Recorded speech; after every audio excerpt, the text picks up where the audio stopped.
Hello. Well, let me introduce myself. I'm Tiffany, the host of Crime Over Cocktails. Some of you might be like, oh my God, what took you so long? And some people are like, oh my God, who the fuck are you and why do I care? You might not. That's okay. But I decided that I needed you guys to know me. I cover all these other cases, I talk to a lot of other people, but you guys don't know me. You don't know why I do it, what drives me, and you really might not give a shit. But I'm going to do this episode anyways, and it's up to you. So, my name is Tiffany, and I started this podcast about a year and a half ago ish. Um, Me and a friend started it because I love true crime. And anytime she would tell me about a, a crime show, like just even little details about it, I'd already know what she was talking about. So we decided to do this. By episode 4, we weren't rich. Who knew? So she decided she was going to quit. And I was like, okay, I mean, I guess I have to quit too because she did all the fancy smancy shit. I came up with the case and I wrote about it. I did the logo, I did the name. So like we both had our own unique strengths in it. I had no idea how any of this shit worked. I'm gonna be honest with you. I never even listened to a damn podcast before doing this. So out of the loop I was. So anyway, y'all gonna have to bear with me here because this is so out of my comfort zone a little bit. But I know this is something I have to do. So bear with me. We're gonna get through this together. I got my drink for sure. It's up to you. I got my vodka. I love my vodka. Okay. So I knew that I never in a million years would have put me in front of the whole world. Literally, it's the whole world. And yet I did it. And for some reason, I couldn't walk away. I knew something was going to be coming down the line. I just knew it. So I learned how to do all this. And I was a party of one.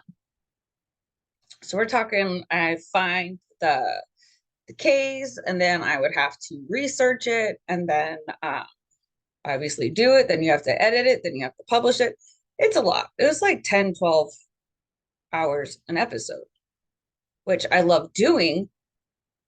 But after a while, I just really started to notice a trend with all of these cases: domestic abuse, child abuse, uh, narcissism, all kinds of things. And I figured out they all go together. I mean, if you think about it, most serial killers were abused or molested when they were young themselves, not to mention a lot of people in general. And unfortunately, what people don't realize, or I mean, let's be real, obviously they don't give a fuck. It sets you up for the rest of your life. And some people do good with it, some people do bad with it, and they repeat the sequence. So I just thought it was really important to start looking at these cases as more like, what can we learn from it? That's what really drew me to now, obviously. So, first of all, I would like to give out a shout out. Give out a shout out. Yeah. Oh my God. To all my loyal listeners who have been with me through this whole journey, like, I so appreciate you. You have no idea. There has been some ups and downs, and holy fuck. Like, this does not came easy by any means. I mean, to say I didn't think about quitting would be an under, like, total lies, because it seems like it's like barrier at the barrier at the barrier. But when you overcome it, you feel good. And I feel good about what I'm doing now. So, a little bit about my backstory is that I did, as a child, not throwing any names or anything, but kind of had some emotional, mental abuse growing up. And that shit, it sticks with you. And you kind of find partners that will treat you the same way because almost in a sense you think it's normal. That's how you grew up, right? I mean, but it's not normal. We need to stop normalizing that. You should never, ever, ever let people disrespect you. I was unfortunately in two abusive relationships. The first one was mental, and I mean, it got physical. And the relationship started off really great. We had fun. I know I had to have seen some red flags. I know I did. But I wasn't looking at that aspect. He was making a good income, and I'm like, ooh, first time I'd ever left my mom's house. So I'm like, oh my God, look at me. I'm a big girl now. Well, yeah, that comes with consequences sometimes. And they're not very beneficial. So anyway, about 8 months into our relationship, I became pregnant. Well, as soon as I got pregnant, the fun was definitely over, and my hell began. Literally, I think every day but 2 days, he was out. He was never home with me while I was pregnant. He was out all the time. He was telling me it's marketing. He had to go marketing. You don't have a business. What are you marketing? And it got old and it got scary. He was not a very good drunk. So when he came home, I had no idea what was coming home. And I cannot tell you how like tormenting that is beyond even words. I mean, things I won't get into much of it, but just to give you a little heads up, I mean, wanting to suck blood from people, like just really weird shit that people don't do.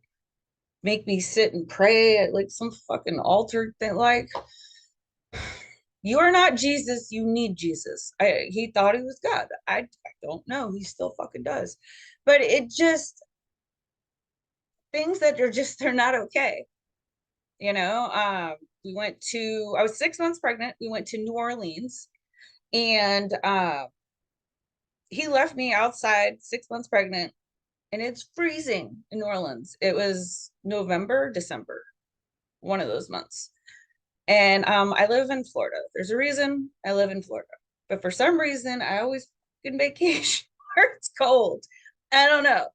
So he left me on the street so he could go into a damn strip club. Did you know that women aren't allowed in the strip clubs in New Orleans? I didn't, but neither did I really want to go in there. So I had to wait until he was ready to come out.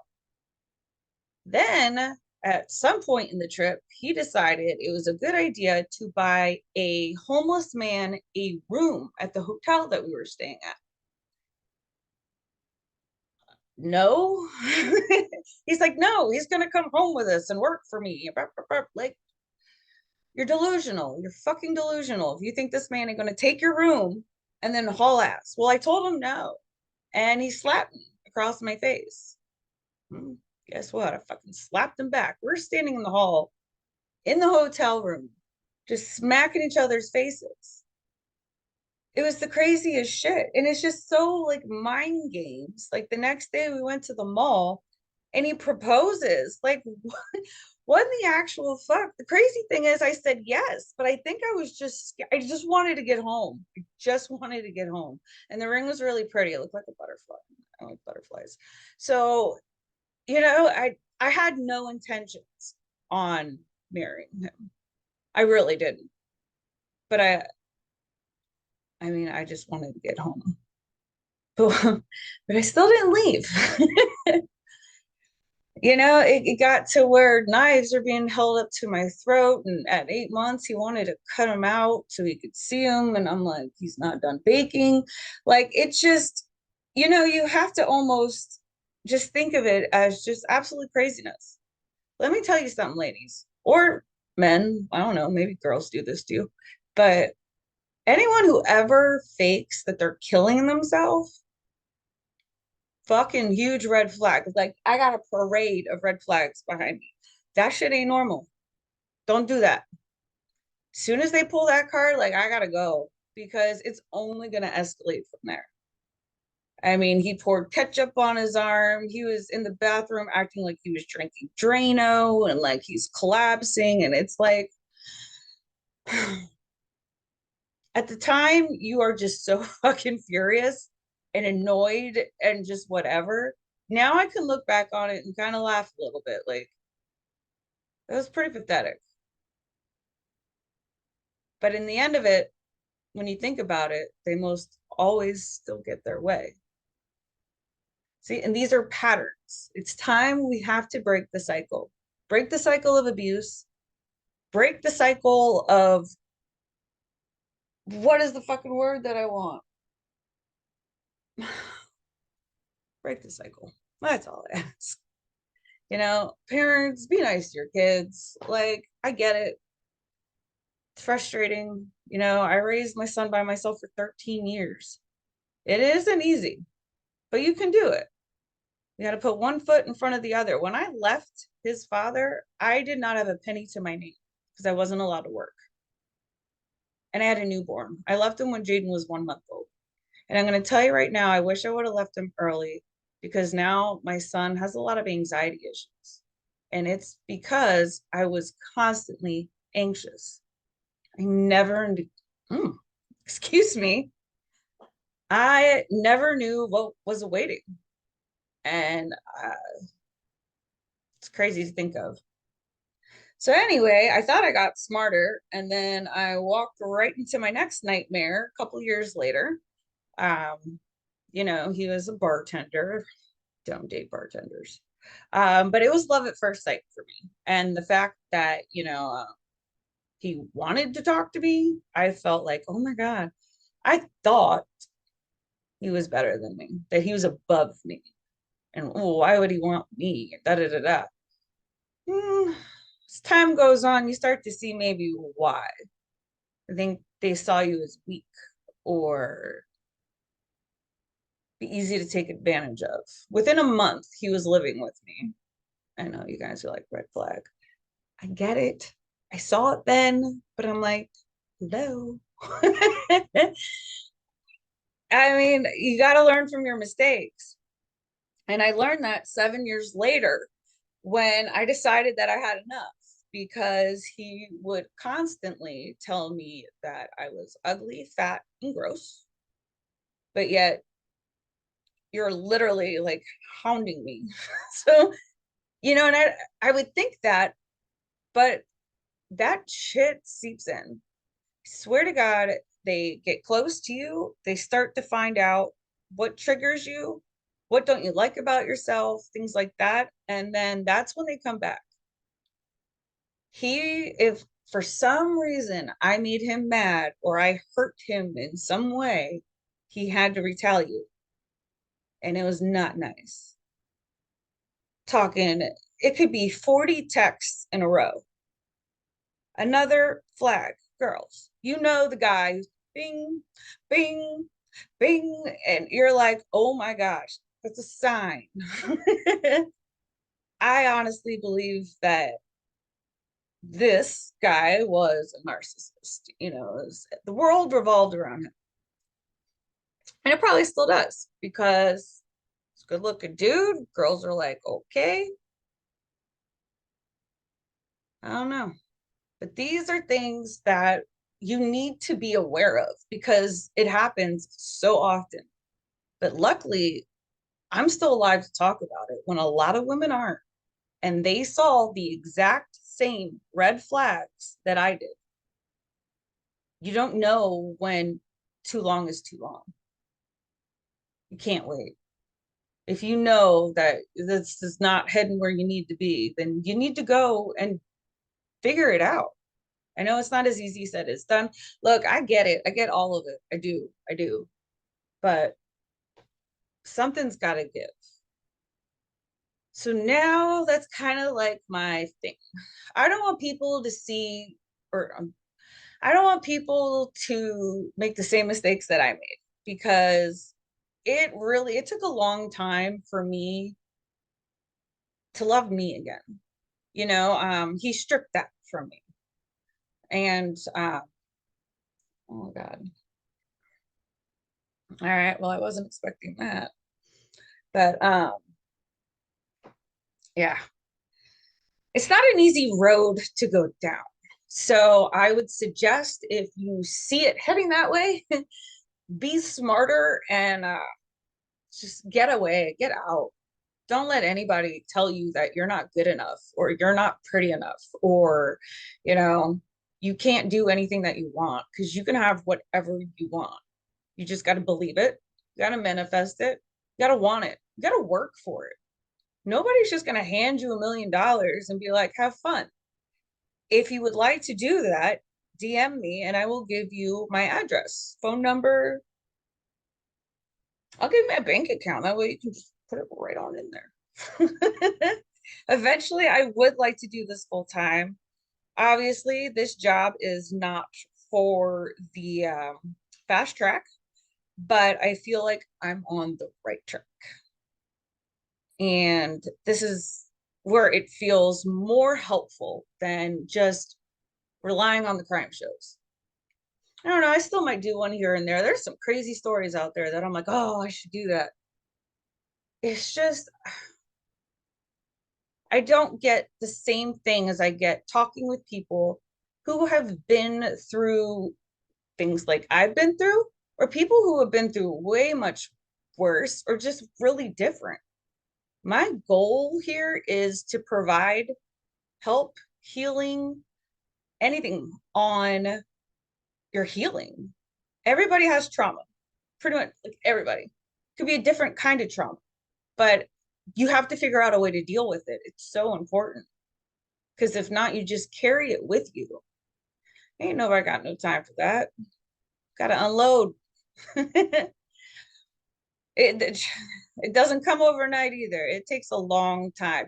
But look at me. I am staring at you people. Well, kind of. Not really, but yeah. I'm gonna shit bricks when I actually publish this thing, but I just thought it was important for you guys to actually know me. Why am I doing this? There's a reason behind why this progressed. Um, I was scared if people were going to take to it, because people are really more into crime shows per se. But when you peel all this away, there's still the same elements. You got mental health, you got abuse, you got some of it's addiction, so many, but it's all the same. So it's just so important. Why do we have to talk about this person's case and this person's case? Let's talk about, how do we overcome these things, or tips and tricks on how to help people who are in the exact same spot. I have been able to talk and connect with so many people around the world. It has been amazing. And I take away a little something from each one. And it's very rewarding. So I hope you like the show so far. I don't know where I was going with that. I swear to God. That's why I love editing, but I'm not going to have that here.